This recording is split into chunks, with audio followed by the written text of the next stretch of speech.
ఒక గ్లాస్ పప్పుకి 2 గ్లాసులు బియ్యం వేసాం కదా, పెట్టేసేద్దాం. పూర్ణాలు వేసే ఒక 2 అవర్స్ ముందల దోసల పిండి లాగా రుబ్బి పక్కన పెట్టుకోండి. శనగపప్పుని నానపెడదాం. సోడా ఉప్పు గనక వేసేవంటే గ్యాస్ రాదమ్మా. కడిగి పొయ్యి మీద పెట్టాను.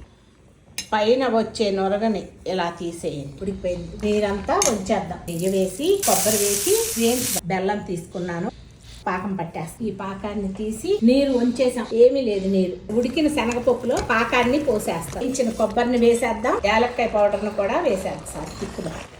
గుర్తు వచ్చేస్తుంది. సారి ఇలా తీసుకున్నాం. పూర్ణం చేసేసుకోండి. మెత్తగా రుబ్బి ఇలా పూర్ణాలు వేద్దాం. 2 వేలతో పట్టుకొని వేసేయండి.